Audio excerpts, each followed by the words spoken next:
आज ट्रैफिक में आप चलिए तो लोगों में धीरज नाम की वस्तु नहीं रह गई।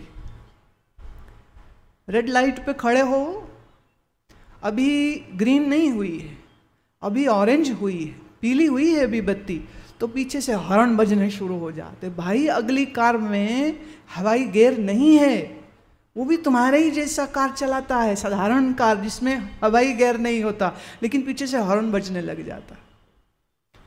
ये हॉर्न क्यों बजता है?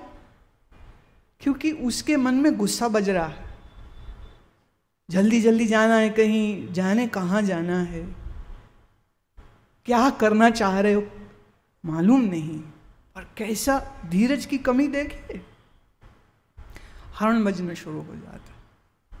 और अगर फिर भी सामने वाला नहीं चला तो गालियां चालू हो जाती है। हिंदुस्तान की कारों को चलाने वाले, ट्रक या बस को चलाने वाला कोई ड्राइवर ऐसा हो सकता है कि जो गाड़ी चलावे और गाली ना निकालता हो। क्यों आ रही गाली?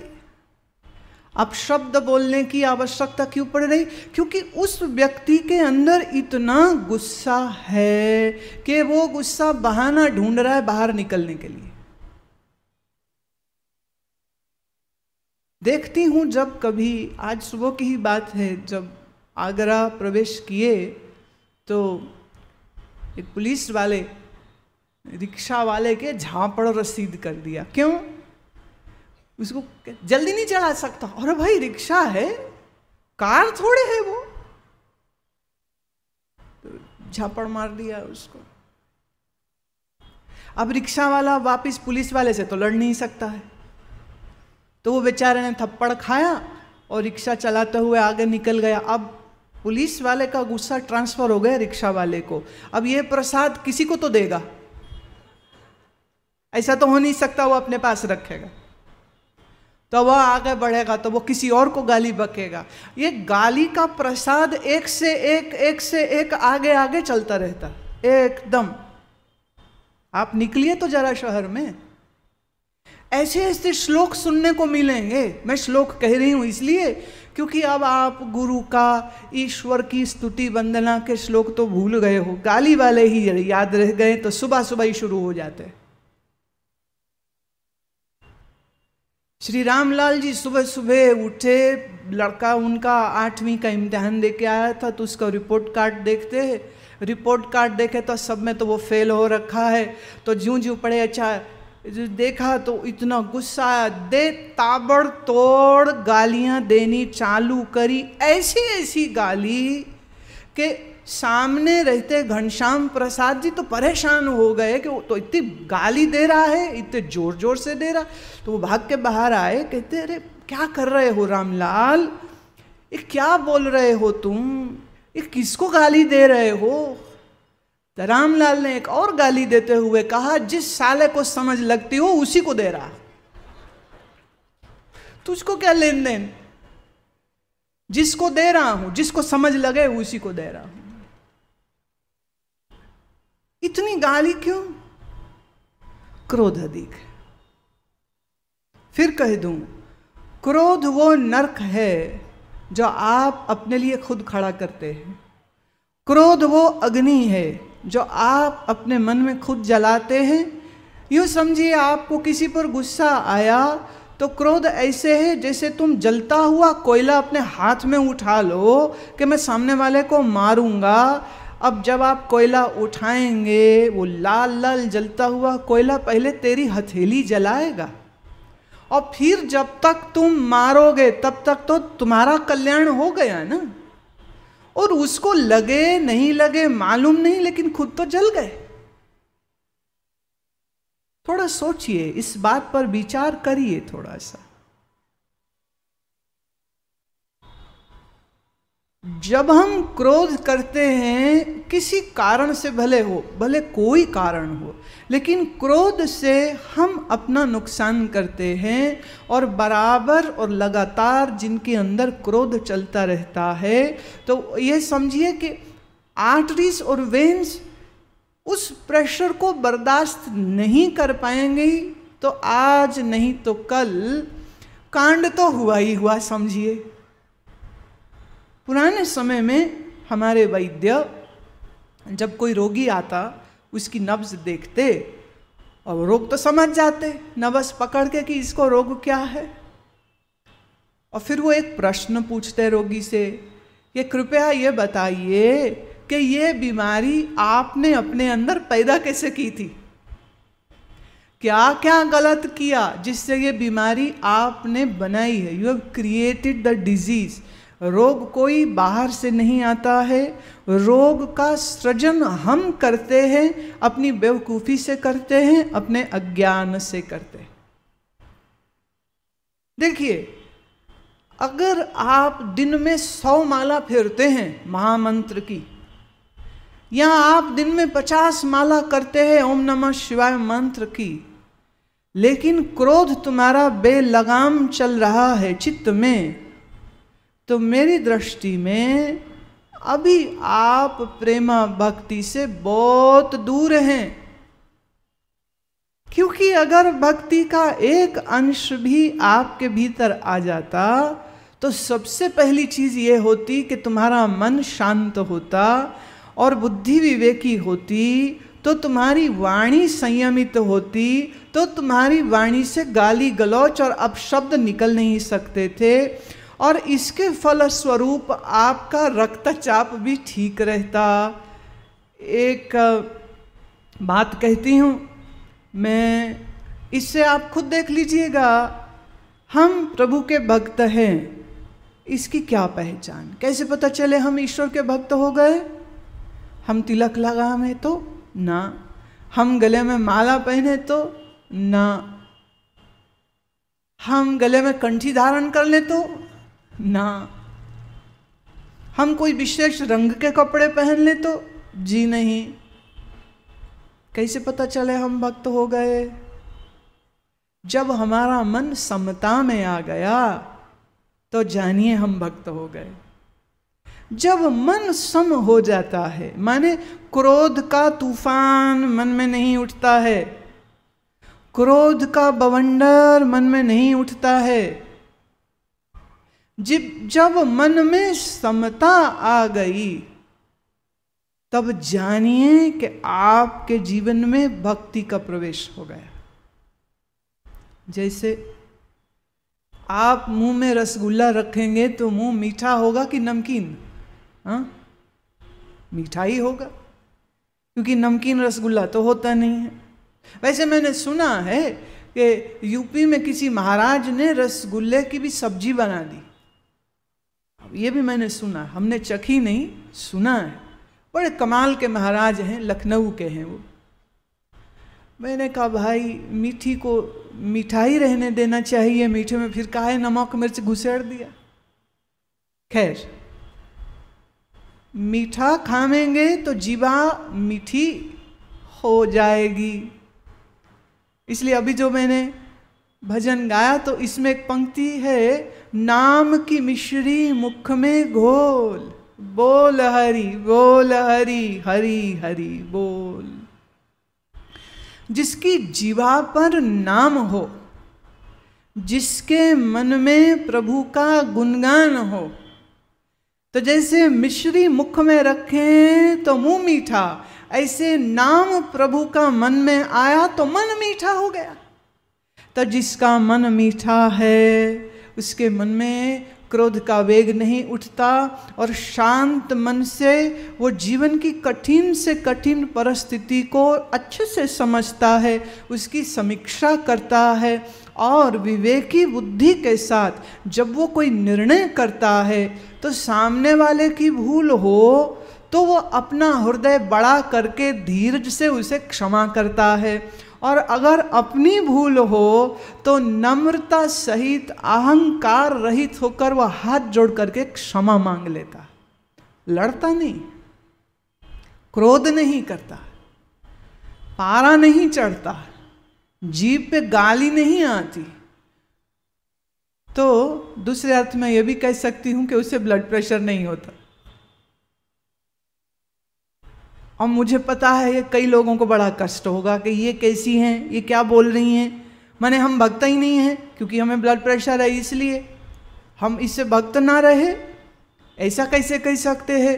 भाई, रोगी वो होता है जो भोगी होता है, जो योगी होता है वो रोगी नहीं होता है। अनुवांशिक, लेट मी से दिस, कुछ रोग ऐसे हैं जिन्हें हम जेनिटल जीन्स से आया है, अनुवांशिक आया है, माता पिता से आया है, ऐसे कुछ रोग हो सकते हैं।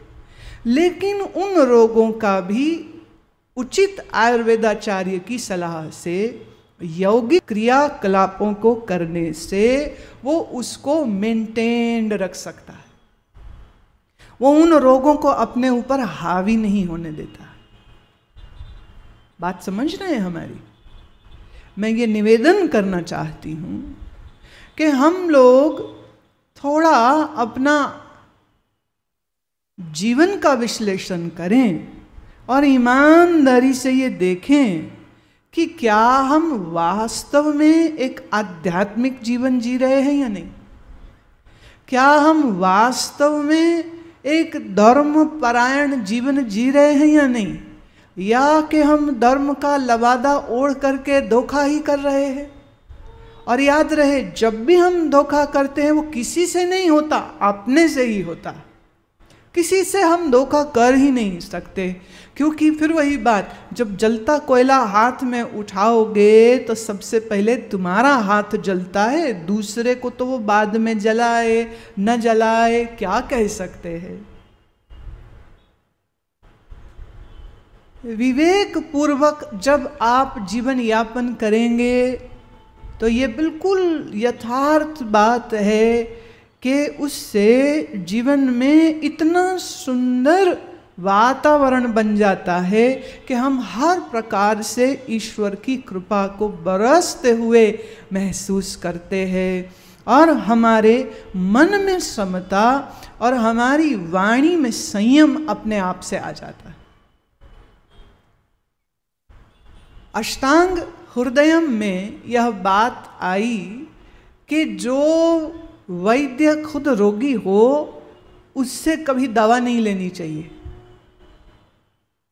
क्यों भाई? जो खुद ही रोगी हुआ है और अपना खुद का ही इलाज नहीं कर पाया है, वो दूसरे का इलाज कैसे करेगा? तो वैद्य जो है वो स्वयं स्वस्थ हो। वैद्य जो है, मुझे स्मरण आ रहा है, दिल्ली में हमारे परिचय में एक वैद्य थे, ये इसी वर्ष उनका शरीर गया, 94 में, 94 में उनका, 95 समझिए ये लगा था उनको, इस साल उनका शरीर गया।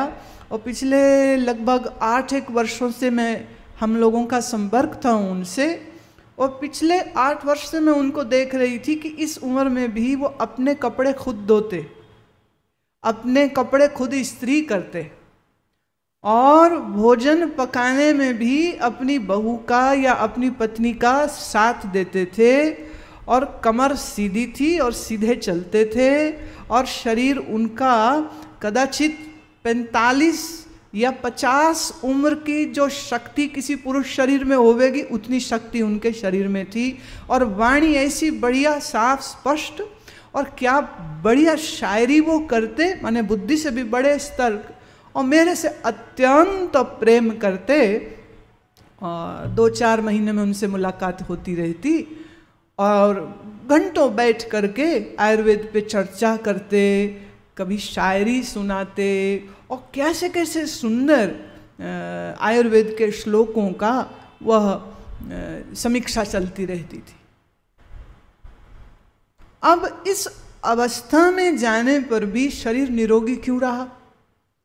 उनके 3 असूल थे, 3 नियम थे उनके, सो मैं कहती हूँ, क्योंकि ये अनुभूत देखा ना मैंने, अपने सामने देखा है, इसलिए ये कह रही हूँ। एक तो दिन में 2 ही बार खाना, दूसरा मीठा भोजन खाने से पहले खाना, बाद में नहीं, मीठा पहले खाना और थोड़ा खाना, और ऋतुचर्या के अनुसार खाना। इस विषय में बहुत आज अज्ञानता फैल गई है। ऋतुचर्या अनुसार भोजन क्या होता है ये लोगों को मालूम ही नहीं। और पुराने बुजुर्ग जो समझदार हैं वो तो धीरे धीरे टपकते जा रहे, समझ रहे हो? तब घर में बताएगा कौन? बुरा ना मानिए, घर में समझाने वाला कोई सयाना है नहीं, और दिन भर घर का स्यापा तो खत्म नहीं होता, दूसरों के जीवन में क्या क्या चल रहा है उसमें लगे रहते हैं। अब ये सब चीज में जब लगे तो जीवन का जो विज्ञान है वो कैसे सीखेंगे आप? अच्छा कहो पढ़ो, पढ़ना चाहिए, तो पढ़ने के नाम पे पढ़ते हैं अखबार या कुछ एक ग्लॉसी मैगजीन। अच्छा साहित्य कौन पढ़ता है? हम उत्तर प्रदेश में बैठे हैं, कितने लोगों ने नरेंद्र शर्मा को पढ़ा, कितने लोगों ने विद्याचरण को पढ़ा, कितने लोगों ने बच्चन साहब को पढ़ा, मुंशी प्रेमचंद को कितने लोगों ने पढ़ा। तो साहित्य में रुचि नहीं रह गई आज किसी की। एक के घर में मैंने कहा गीता है, बोले 10 बजे आएगी। मैंने कहा प्यारे जरा बात पूरी सुनो, मैं शायद आधी बात बोली हूं। श्रीमद् भगवत गीता है। कहते जी वो तो नहीं है। तो मैंने कहा ये 10 बजे क्या था? बोले हमारी बाई का नाम गीता है। तो हम हैरान भी हो रहे थे कि आपको कैसे पता कि उसका नाम गीता है? भगवत गीता घर में नहीं है।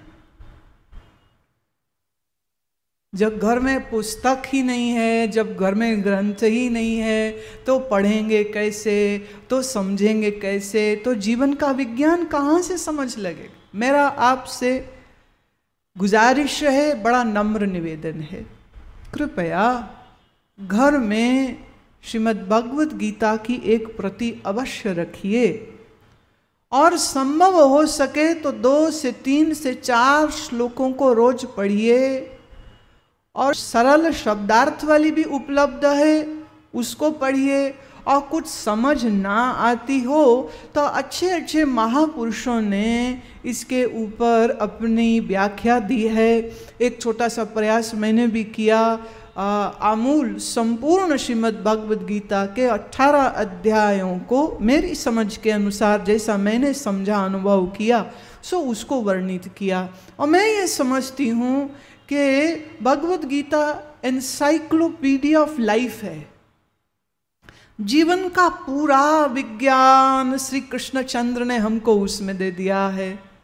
प्रकृति क्या है, जीव क्या है, आत्मा क्या है, मन क्या है, क्षेत्र क्या है, क्षेत्रज्ञ क्या है, मन के विकार क्या होते हैं, मन के रोग क्या होते हैं, मन की आसक्तियाँ क्या होती हैं, उनसे हम बाहर कैसे निकल सकते हैं, रजोगुण, तमोगुण, सतोगुण क्या है, दैवी संपदा क्या है, आसुरी संपदा क्या है, क्या करने से हमारा आध्यात्मिक उत्कर्ष, हमारी उन्नति हो सकती है, और क्या कर्म और विचार ऐसे हैं जिनको करने से हमारी अवनति, हम गिर जाते हैं।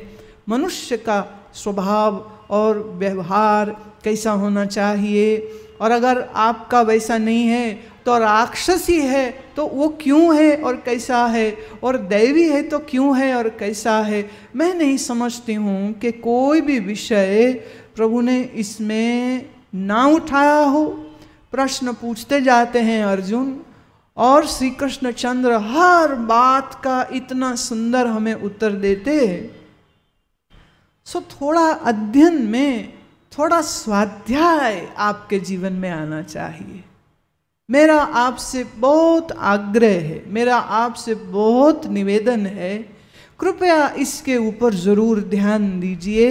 जीवन जीने की कला हमको गीता सिखाती है, इसलिए कुछ हमारे महात्मा तो गीता को माँ कहते हैं, कि जैसे माँ बोलना सिखाए, चलना सिखाए, खाना सिखाए, ऐसे ही भगवद गीता हम मनुष्यों को जीवन जीना सिखाती है।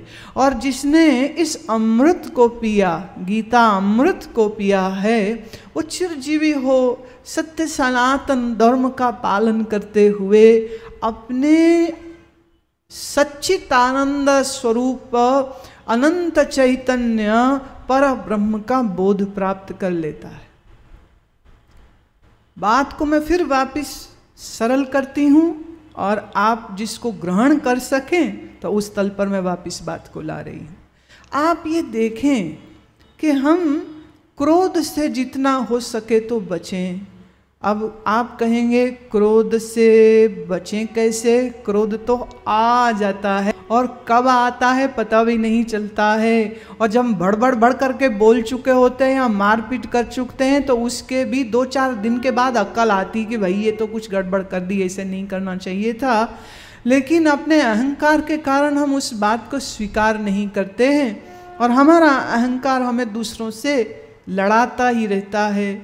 तो एक तो हमें हमारी भावनाओं का उचित उपयोग करना चाहिए, भावनाओं में बहना नहीं चाहिए। वीर रस है, रौद्र भी रस है। आवश्यकता पड़ने पर समझदार वीर रस का, रौद्र रस का भी उपयोग कर सकता है। लेकिन जब वीरता तुम्हारी खोपड़ी में छा जाए और लिए तलवार तुम अब मारने ही चल पड़ो और दूसरों को तो मारो मारो, खुद को भी मारने लग जाओ, तो फिर ये वीर रस नहीं रह गया, ये तो फिर कुछ और ही हो गया। उचित मात्रा में तनिक क्रोध की भी आवश्यकता होती। जैसे गुरु रोज मीठा ही मीठा बोलता रहे तो चेले का तो दिमाग खराब हो जाएगा। इसलिए महात्मा लोग ये कहते हैं कि गुरु का स्वभाव कैसा होना चाहिए कि जैसे बादाम होता है, बाहर से तो कड़ा पर भीतर से नर्म होता है। आदेश देना, कमांड में किसी को लाने के लिए एक सख्त आवाज की भी आवश्यकता होती है, थोड़े कठोरता की भी आवश्यकता होती। जैसे आप देखें कभी आर्मी के या पुलिस की पलटन जब अपना अभ्यास कर रही हो तो उस समय जो कमांडर है या जो लीड कर रहा है मेजर या कैप्टन, तो क्या कड़क आवाज में बोलते सावधान, और पूरी पलटन 500 लोग खड़े तो सावधान हो जाते। अब वो बोले भागो तो भागते। अब मानो जो मेजर है वो बड़ी पतली सी बारीक सी आवाज में बोल के कहे सावधान और सामने वाले को भी ना सुने तो पिछले को कहाँ से सुनेंगी? तो इतना जोर से चिल्लाते हैं कि अगर आप उनके पास खड़े हों और आप तैयार ना हो कि अभी ये बोलेगा तो कान का पर्दा फाड़ दे। वो तो इतना जोर से बोलते और कड़क बोलते, और उस ऑर्डर में ऐसी फिर शक्ति होती है कि सामने जितनी पलटन है वो उस ऑर्डर को मानती है। मुझे इससे याद आ रहा है, ये घटना बिल्कुल सच्ची है। हरियाणा में एक सूबेदार था आर्मी में, वो रिटायर होके आया वापस। तो गांव के अभी नल नहीं थे, पाइप नहीं था, तो कुएं से पानी लाना पड़ता था। पत्नी हो गई उसकी बीमार, माँ थी बूढ़ी, तो सहायता के लिए पानी घर के लिए वो भरने को रोज आ जाता था। 2-4 मटके जो है वो 2 मटके सिर में, एक इधर बगल एक इधर बगल लिए, तो 4 मटके भर के वो जा रहा था। और गांव के कुछ एक नौजवान मस्तीखोर बैठे थे, तो उनको सूझा मजाक, तो वो जैसे ही उनसे 4 कदम आगे गया, उसने कड़क जोरदार आवाज से कहा सावधान। उन्होंने हाथ छोड़ दिए और वो सावधान खड़ा हो गया और मटके फूट गए चारों के चारों। और ये बाद में ध्यान आया कि वो आर्मी में नहीं है, वो तो गांव में है, और पलट के देखा तो वो तो सब हंस रहे और हंस हंस लोटपोट हो गए। और सूबेदार जी को तो बड़ा गुस्सा आया। हुआ यूं कि 4-6 दिन के बाद वो फिर से जल भर रहा है और घड़े लेकर के जा रहा है। नौजवानों की टोली बैठी थी, एक ने कहा आज फिर करें। बोले अरे अब तो वो होशियार हो गया होगा, अब थोड़े ना, एक बार हो गया दोबारा नहीं होगा। बोले बोलने में क्या हर्ज है। तो उसके पीछे जाके जोर से बोले जवान सावधान होते सावधान हो, फिर हाथ छोड़ दिए उसके, तो बड़ा गाली दे रहे। तो उसके किसी सयाने ने कहा कि जब तुझे पता है कि तू अब आर्मी में नहीं है और गांव में है और वो बोले सावधान, तू काहे होता है? कहता क्या करूं, 25 साल सावधान विश्रामी तो किया मैंने, जंग तो 2 ही बार हुई है और बाकी सारा टाइम तो सावधान विश्राम यही तो मैंने किया। मैं क्या करूं, इतना पुराना वो अभ्यास पड़ा है, इस कारण से अक्ल तो काम ही नहीं करती इंस्टेंट। क्योंकि आर्मी की खूबसूरती ये है कि जो एक बार ऑर्डर दे दिया तो बस वो ऑर्डर को तो पूरा कर देते हैं।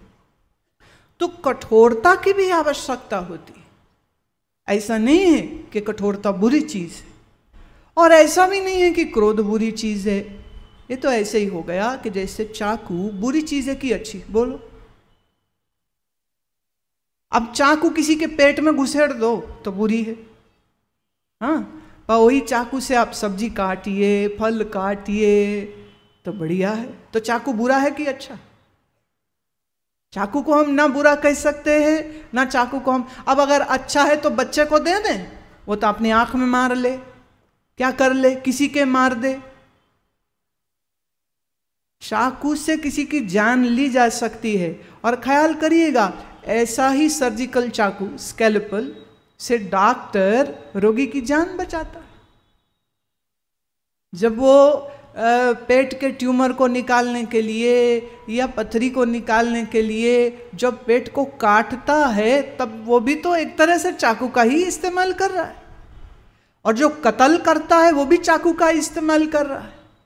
चाकू एक ही, लेकिन एक से सार्थक प्रयोग हो रहा है और एक से बड़ा घातक और व्यर्थ और निरर्थक प्रयोग हो रहा है। ऐसे ही क्रोध, हम कैसे उसका उपयोग करते हैं, उससे उसकी सार्थकता या उसकी निरर्थकता सिद्ध हो जाती है।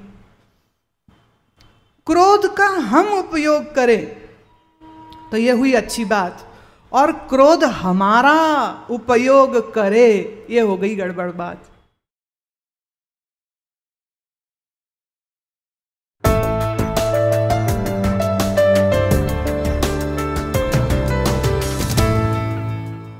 प्रस्तुत है www.guruma.com अब बिल्कुल नए रूप में,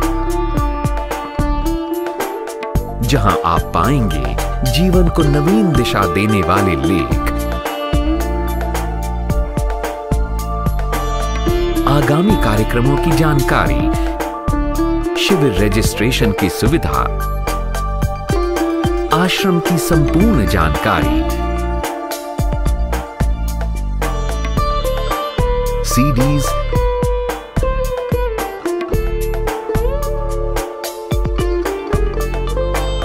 डीवीडीज,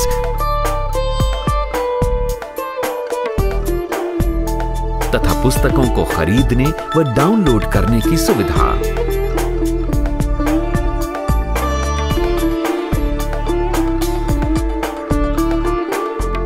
अनुपम प्रवचन, भजन, दर्शन दीजे राम, दर्शन दीजे गुरबानी, सजन प्रीतम मेरे आ। कीर्तन आदि के वीडियोस का विशाल संग्रह है और बहुत कुछ। अब आप भारत में रोज टीवी पर आने वाले अमृत वर्षा के एपिसोड भी इस वेबसाइट पर देख सकते हैं। इसके अलावा आप यहां देख सकते हैं समय समय पर आयोजित कार्यक्रमों का सीधा प्रसारण। जुड़ें, विचारशील बने, अपने विकास की ओर कदम बढ़ाएं। अभी लॉग ऑन करें www.guruma.com पर।